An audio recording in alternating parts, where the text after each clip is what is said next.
Welcome to Sports Talk. Hello, everyone. Welcome. I'm Nick. Mike. Sports. Today we're going over the Detroit Lions 2021 draft grade. Mike, Love this. Detroit Lions, Dan Campbell's regime. You're going to bite people's kneecaps off. The Motor City, Detroit, tough city. Let's hop right into it. You draft what some people would say the generational talent in Penei Sewell. What's your grade on this first pick in the Dan Campbell regime? Well, the Penei Sewell pick was the obvious pick, in my opinion.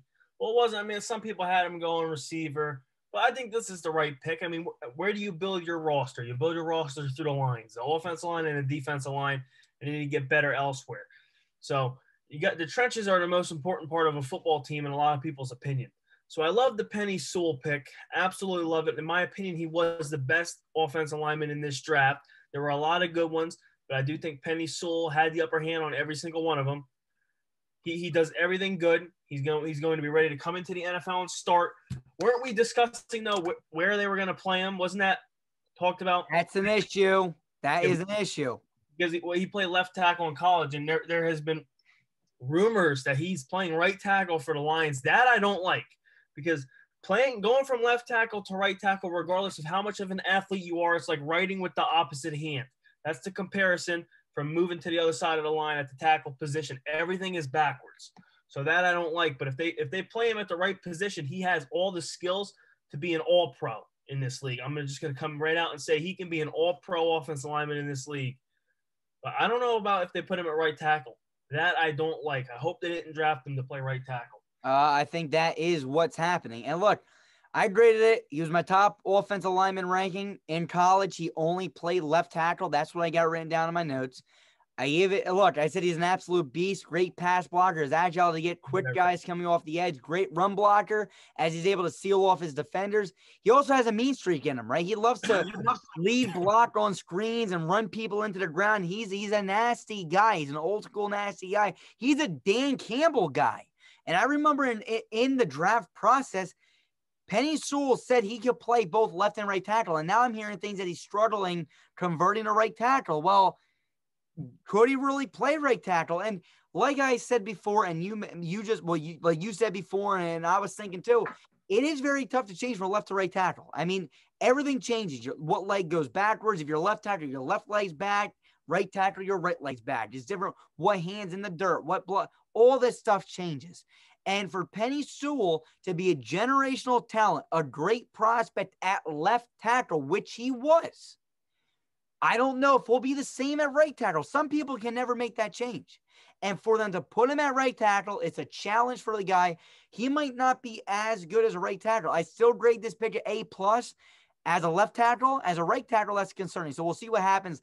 I think if he starts struggling at right tackle, you got to put him at left tackle and move people around your offensive line. But again, this guy is what was he? He was the 5th overall pick? Yeah.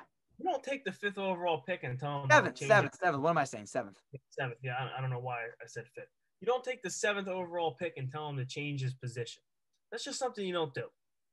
All right, so here's the thing. If you really wanted someone that you switch, you could have probably traded down this pick and went and got Rashawn Slater, who plays left and right tackle, or somebody else.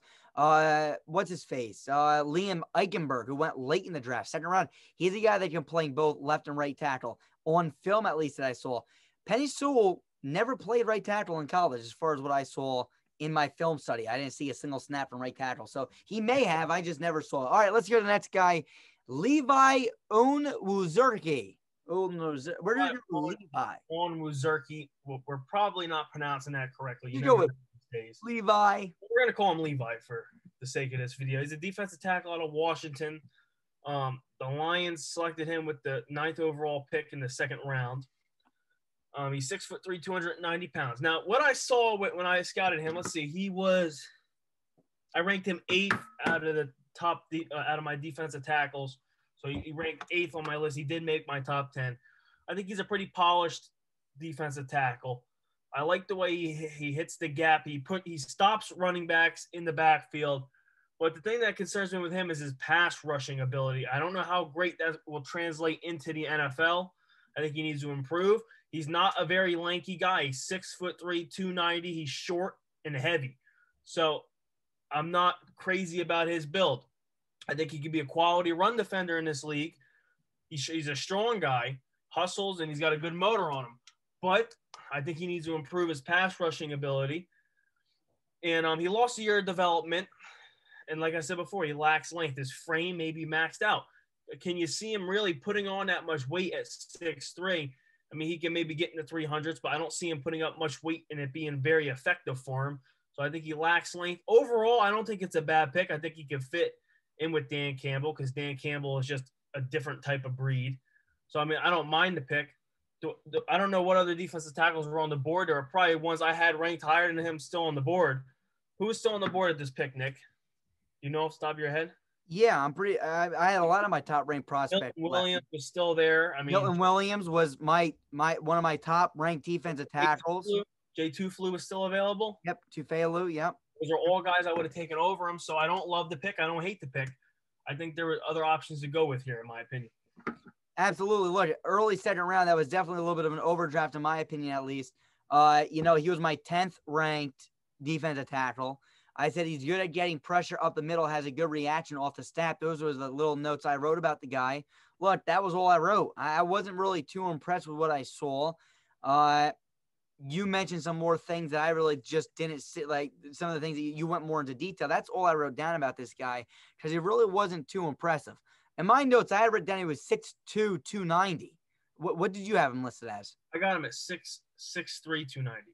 I don't know what he that was early though, so it could have changed. So, I'm again, not I'm sure what his official. They could have just marked him taller than he really is. All I know is that also I have written down for my grades. I mean, if I look more into my grades, he's a little bit of a faster defensive tackle. I mean, I wish he should be. He's only 290. He ran a 4.88 40 time. He is fast. I had him as that we said high motor. I did have him as a high fight grade. That means like fighting through double teams. You know, that motor. Is he still willing to push through blocks? I did give him a B grade for that. And actually, I know you. I think you say he's good at stopping runs. I actually had him a little bit higher of a pass rusher than a run stuffer. Oh, some of the film that I watched had him more of getting. Like I said, he was fast off the snap. Won't translate to the NFL. No, I don't think it will. But in college film, I did see him do. He was all right with getting pressure up the middle, and he's fast enough to get after the pass rusher if he does get through the middle. The other thing is, again, if he's quick off the snap, one thing I realized pressure and he can get to the quarterback. Go ahead. In the film I watched, he does not finish a lot. He will get to the quarterback, but he won't finish. He won't sack him. The quarterback will get away from him, and that's concerning too, especially in the NFL, where you're going to see a lot of quarterbacks who are very elusive and can step up in the pocket and can move. So you got to finish the play. You got to wrap them up. Yeah. Yeah. All right. Let's go to the next guy here. So that's that one. Let's go to the next guy here. That was my 10th ranked guy. I grade that one a C- for that individual grade. And the next guy is Aleem McNeil. What do you think about this kid? All right. So Aleem McNeil, I had ranked as my 6th defensive tackle from NC State. I have him down as 6'2", 320. What do you have him down as? 6'1", 317. Okay, so close. I don't know if they're officials because me and Nick, we watched these guys very early in the season. I have him as a 4.9640, which is not bad for his size. I said he's powerful at his point of attack. I think he's a very powerful guy. Played a lot of nose tackle in college, I believe. In the film I watched, he was playing nose tackle. He's going to be a bigger guy. He's not the tallest guy, but he's heavy. 6'2", 320 is heavy. I think he's another guy that's going to disrupt the run. I don't recall seeing a lot of pass rushing out of him. He plays strong with heavy hands, and he's a violent player. I watched him. He will blow up an offensive lineman, very aggressive. And like we were saying before, that fits Dan Campbell's personality perfectly. So I think it's a little bit – I like him, but I still think there might have been better guys there. I don't recall who was off the board by the third round. It's tough to remember this late, yeah. But overall, I don't mind this pick at all. I think it's decent value. So Aleem McNeil, he was my 11th ranked guy. Levi was 10th. He was 11th. Okay, so again, he was a little bit lower on my board. Still, I'd say this kid is a giant bowling ball. He has bull rush ability, but only when he wants to use it. So he does have that bull rush ability. Like you said, he can blow up a blocker. But again, it felt like he doesn't have the high motor that we're talking about Levi having. It's a little bit more, hey, I'm going to give you all I got this way. Boom, run somebody over. The next 3 plays will take off and kind of just, fool around. But what I did notice is exactly what you said about him. I agree that he's more of a run stuffer. I said he is really good at playing nose guard and shedding blocks to tackle the running back behind the line of scrimmage. So, look, again, this guy, like you said, I was a little bit underwhelmed. Again, this doesn't mean much, but his bench press, when you were saying he was a strong pass, I just wanted to see what his bench was. And in my notes, I do have him written down as a 27 reps for the bench. I have him written as I think he's a 4.96. I also have him written as a 5-second 40-yard dash. Slower, not really the strongest, but that doesn't translate to in-game. He does have that bull rush ability. I saw the same thing. It's just that I'm surprised it didn't show up in the bench at all. Overall, though, again, he was my 11th ranked defensive tackle prospect. I give this one a C- as well. I feel like this one was a little bit better value, in my opinion. You're taking the 11th in the 3rd round rather than taking the 10th in the early second round. So a little bit better value, but let's go to the next guy, a Futu Melifonwu. Go ahead. All right, I scouted a Futu Melifonwu, but hold on, I got to find out where I had him ranked. If you want to go first, you can go first. Well, we all know his brother, Obi Melifonwu. Me being a Raiders fan, I know a lot about his brother. Look, here's this guy again. Great, he's that guy that you can mold into something. A tall, lengthy guy who has a ton of potential, okay? I said he is a mainly zone cornerback who can come up and lay a hit. He is also able to play a little bit of man coverage, great reaction time in zone coverage. Kid can be good. The issue is I had him ranked as my 18th ranked cornerback. Well, there was a lot of other guys available at this spot. What's this? This was a 4th round, correct? I think this was their 4th round pick. So there was better players available. Hold on. Maybe not. Hold on. This is saying he was drafted in the 3rd round. 3rd round. So again, there was a lot better options available in my opinion. Look, I Futu Melifonwu, I got, let's say, 6'2", 205. Like I said, he's better at zone than man, in my opinion, better in a zone scheme. I'm not too sure what Dan Campbell brings to the table. I'd have to do more of a deep dive on what kind of defense they're going to be running over there in Detroit. And honestly, I said he's pretty good at deflecting the ball. He's good at getting his hand up there because he's tall and lengthy. He's so long. Yeah. He is long. So he can get a hand on it. His coverage, not the tightest I've ever seen. Not great in press coverage. He's more just a zone, off zone coverage corner. Not really the fastest either, if I remember correctly. I'm pretty sure he ran a 4.5 40. On film, he wasn't that great. He had a good vertical, 41-inch vert. Tall, lengthy guy, can get a hand up on things. Again, I'm going to be honest with you. This was one of my least favorite draft picks. I'm going to rate this one a D+. Not a fan of what they're doing here. All right, yeah, I disagree with you a little bit. I had him ranked as my 9th corner in this draft because I see the upside in him. He's long, he's lanky. But like you keep saying, we don't know the defense that the Lions are going to run. So we really don't know that. But I noticed he was good at picking up routes. He moved well down the field.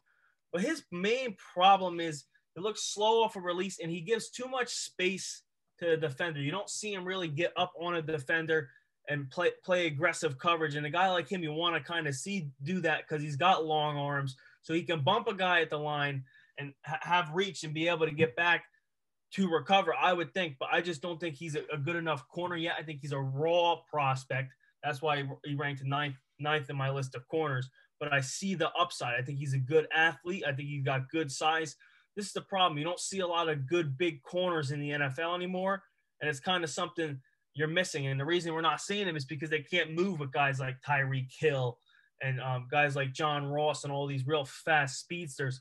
But you like a big physical corner, and I think that's what Melifonwu can become, is a big physical corner with some coaching. Yeah, look, again, that's all 100% understandable. And from what I know from Dan Campbell, I believe in his introductory speech, I remember I watched that a little bit, and I remember him just talking. He sounds like a tough guy. I don't think that he's really fit on a system, just in general. I think that he's more one thing about Dan Campbell, I feel like he's a realist. I think he's just going to run whatever. Like, I'm looking here, too. He says that he's not a one-system guy. He's not set on a system. He says he wants to put his players in the best position possible. So if that's the case, you draft a zone corner. They should play a zone system if that's what they're doing. Jeff Okudah, though, was a man corner. Now they're drafting a zone guy. So that's kind of concerning to me. I don't know what their idea is going to be. Remember, this is, but we'll see. We'll have to wait and see. Maybe they'll use Melifonwu in man coverage. I don't know. I'm not too sure. But that's that pick. Let's go to the next pick here. Let's go to Amon-Ra St. Brown. Go ahead. I didn't scout him. All right, Amon-Ra St. Brown. He's a wide receiver. Remember Equinemius St. Brown for the Packers? Yeah, he never amounted to anything. Yeah, it's his brother. I actually like Equinemius better as a prospect. That's how much it tells you. Look, here's what a lot of people like Amon-Ra St. Brown, like a lot, like in the scouting process, analysts had him ranked high. I wasn't a huge fan of him. He was my 22nd ranked wide receiver. I said, not as good as a prospect as his brother, smaller, not that fast, but is able to high point the football along with the better catching traffic receiver, right? So he can high point the football pretty well. Good player, but I would not consider him top of this class. I give this one a C grade. He's not really a really special player. I like Simi Fehoko. I liked some of these other guys that they could have got later in this draft. I just feel like a lot of the picks, the Lions. Look, I you know me, we're gonna do our coaching grades soon, and I'll give you a little tip if you made it this far in the video. I'm a pretty big fan of Dan Campbell, to be honest with you. I like his mentality. I like drafting Penny Sewell, not to play right tackle, but it just seems like some of these picks are just like. Some of them are questionable to me. I like them building people in the trenches, getting offensive linemen, defensive linemen, but I just feel like Melifonwu and St. Brown are not really great players. Did you scout Derek Barnes? I think I did, but I don't have anything written on him. I think he's a rusher, isn't he? Did you scout him? No. I think he's an edge rusher. He's right here that he is listed as a linebacker. No, I didn't do enough time to say anything though. Like I know who he is, but I didn't put enough time in, so I'm not going to make a statement. How about Jamar Jefferson? No. I scouted this kid too. He was my 18th ranked running back. I said, this kid is a north-south explosive runner. Does he run people over? No, but he is able to break arm tackles, right? So one thing I noticed was a lack of balance. He gets tripped up too much. I gave this draft pick a D+. Lions fans, I'm not a Lions hater. Mike, I love the city. Like, I want this team to succeed. I like them trading Stafford. I want to see what this team can do. I want to see Dan Campbell succeed. But I'll be honest with you. This was one of the most putrid drafts I think I've seen to this point. Well, I feel like they reached on a lot of picks, and I'm just not too happy. Penny Sewell was a hit, but now you're also playing him at right tackle, so it's questionable. Go ahead. What were you going to say? I think Penny Sewell was by far the best pick in this team's draft. I think they reached in the second round. I think they reached with their first. I think they potentially reach with their first third round pick too in McNeil. I don't recall what other defensive tackles were there. If we had a list in front of us with the other defensive tackles there, I could tell you if they reached. They got drafted, yeah. Yeah, but I mean, I really don't mind the pick. I don't mind the Melifonwu pick, but you got to understand he's going to be a work in progress. He's not ready to step onto a field and immediately take a cornerback role. So if I had to give a grade for the Lions draft pick, I'm gonna have to go C+ because I just don't think they made the right picks constantly. I think they made one of the only pick in this draft that was really correct was the Penny Sewell pick, and then other than that, I think you could debate other guys should have been going the entire draft. Mike, I just can't escape from you. I also gave it a C+ as well, and exactly for the reason Mike just did. I mean, look, the Penny Sewell pick was a good pick. If you play him at left tackle, and we didn't just sit up here the entire time and say, well, there was better people to be chosen, and not like I understand that, and that probably gets annoying for the viewers. But listen, you guys can go back, look at Mike's rankings, look at my rankings in our videos, and see who else was available. We're not gonna do all that homework for you. Like there are players. We're a few months out of the draft. I don't remember what players were exactly there, but I feel like there were better prospects on the board when you're drafting my 11th and 10th ranked defensive tackle in the second round, in the third round, and then you draft my 18th ranked cornerback with Ifeatu Melifonwu, and then you draft the 22nd ranked wide receiver in Amon-Ra St. Brown, and then you draft the 18th ranked running back with Jamar Jefferson. There are players I have that were better than the ones that you took. So therefore, I do give it a C+. Look, I wish you guys nothing but the best. I really do. Believe me, there's no reason to hate on the Detroit Lions. I'm just being straight up honest. I'm not going to wager and give you guys a fair grade. I feel like this is a fair grade. I like the one I like Penny Sewell, but besides that, there was a lot more players that I would have taken than the guys that you took. You want to see who I would have taken, go look at my scouting report videos on this channel. You can go look at all of them. I go into great detail on every one of these players that we mentioned that I scouted. For the guys that we didn't scout, we're not even going to put a grade on their name. Mike, that's all. Anything else from you? Good luck, Lions, but I think you guys are going to be frustrated. Yeah, for a while, but we'll see. Detroit Lions fans, if you guys want to see our draft grade, or this was a draft grades, but our coaching grades or debates, whether or not you guys won the trade with Stafford, be sure to leave a like, subscribe. We got a lot more debate videos coming up soon in the future, and we want you guys to stay tuned. Be sure to come back and subscribe. We'll see you guys soon. Peace. We are Built Better. See you guys soon. Peace.